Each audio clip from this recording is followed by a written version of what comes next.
₹2000 का नोट हो और एक हाथ में ₹2 का सिक्का हो, और अगर दोनों मेरे हाथ से गिर जाए, मुझे बताइए आवाज कौन करेगा, नोट या सिक्का?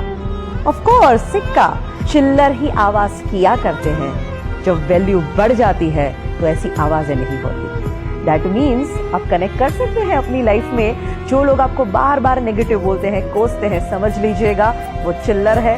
तुम्हें अपना वैल्यू बढ़ाना है। क्रिकेट का खेल चल रहा हो, प्लेयर्स खेल रहे हैं और ऑडियंस चीयर अप कर रही है, चिल्ला रही है, शायद कई बार ताने भी मारती है, सुनाती भी है, आवाज तो करती ही रहती है। कोई भी खेल में आवाज कौन करता है? प्लेयर्स आवाज करते हैं कि ऑडियंस आवाज करती है? ऑफ कोर्स ऑडियंस आवाज करती है। दैट मीन्स अगर आपकी जिंदगी में बहुत लोग आवाज करने लगे तो समझ लीजिएगा आप सच्चे खिलाड़ी हो, और वो अभी भी ऑडियंस ही है। एंड जब आपके अंदर ये एटीट्यूड आ जाएगा ना, आपको कोई रोक ही नहीं सकता।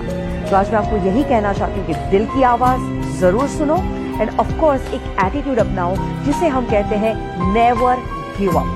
जिंदगी में हार मानो ही नहीं। कितने सारे लोग हैं जिन्होंने इस एटीट्यूड को अपनाया और अपनी लाइफ को चेंज कर दिया। सबसे बड़ा एग्जाम्पल है अब्राहम लिंकन।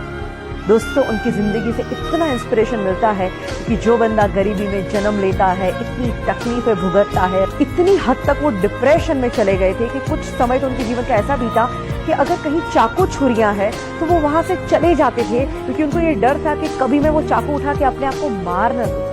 इस टाइप के डिप्रेशन में चले गए। उसके बाद बिजनेस में फेलियर के बाद जब वो पॉलिटिक्स में आए, वहां पे भी क्या हुआ? Continuously failures. बट फिर भी बंदे ने हार नहीं मानी, प्रयत्न करता गया और एक दिन आता है जब वो अमेरिका के प्रेसिडेंट बनते हैं, और ऐसे प्रेसिडेंट जो आज भी लोगों को इन्फ्लुएंस कर रहे हैं। He was the most influencing president ever in USA.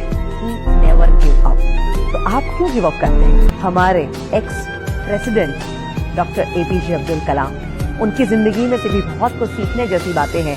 वो पायलट बनना चाहते थे और वो इंटरव्यू देने के लिए गए थे, और जब रिजल्ट आता है 9 लोग थे, 8 लोग सिलेक्ट हो जाते हैं और वो अकेले बंदे थे जो रिजेक्ट हो जाते हैं। इतना दुख होता है और उदास होकर वो एक कोने में चले जाते हैं और बैठे हैं, और वहीं से एक इंसान गुजरते हैं और वो उनको चेहरे से ही देख के कहते हैं कि बेटा तू क्यों इतना उदास है? वो कहते हैं कि मैं क्या करूं, आज मेरा इंटरव्यू था, 8 लोग सिलेक्ट हो गए और मैं अकेला रिजेक्ट हो गया।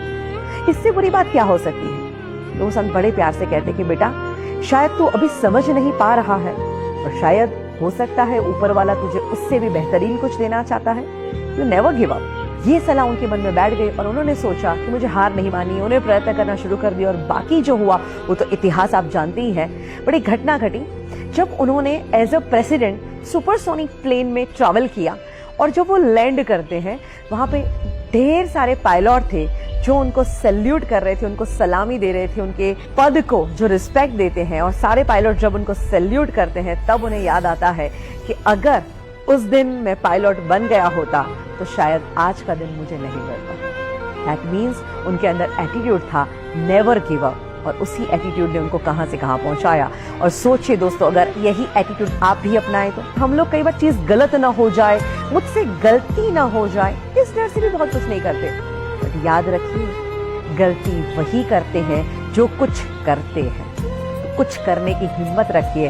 मेरे पास जब लोग सीखने को आते हैं, हम अपने सेमिनार लेते हैं, वर्कशॉप कंडक्ट करते हैं, और यही एटीट्यूड जब हम लोगों के अंदर जगाते हैं, हमने देखा है इतना ट्रांसफॉर्मेशन आता है। जिंदगी के वो माइनस फेज में चल रहे थे, और जब वो एटीट्यूड जिंदा हो जाता है और आज वो टॉप के शिखरों पे बैठे हुए हैं। Today is hard, tomorrow can be worst, but never give up, because the day after tomorrow will be the sunshine.